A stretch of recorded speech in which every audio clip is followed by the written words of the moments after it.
ఓయ్ ఇంటికి వెళ్ళాక మెసేజ్ చేయి. అన్నం తిన్నావా? ఎలా ఉన్నావు? ఈరోజు మార్నింగ్ నుంచి ఏమైందో తెలుసా?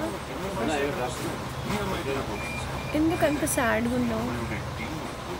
చెప్పు. బాగాలేదా? అలా అడిగే పర్సన్ ఎవరైనా ఉన్నారు అంటే మన లైఫ్లో నిజంగా ఆ అమ్మాయి చాలా లక్కీయెస్ట్ పర్సన్. అమ్మాయి కానీ అబ్బాయి కానీ.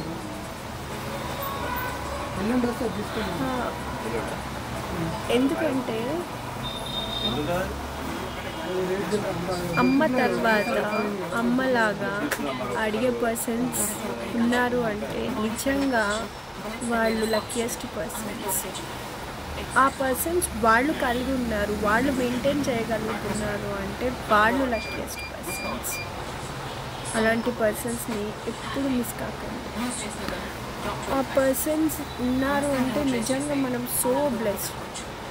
అంటే అమ్మ మాత్రమే మన గురించి అంత కేరింగ్ తీసుకుంటుంది.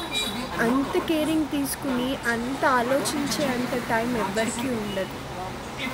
ఎవడి బాధలు వాడికి, ఎవడి ప్రాబ్లమ్స్ వాడివి, ఎవడి స్వార్థం వాడిది. అట్లాంటి టైంలో వాళ్ళ పనులన్నీ పక్కన పెట్టి నీ కోసం నువ్వెలా ఉన్నావు, నువ్వేం చేస్తున్నావు, నువ్వు తిన్నావా, నువ్వు ఉన్నావా అని చెప్పి అడుగుతున్నారు అంటే నిజంగా ఆ పర్సన్స్ చాలా కైండ్ హార్టెడ్ పర్సన్స్.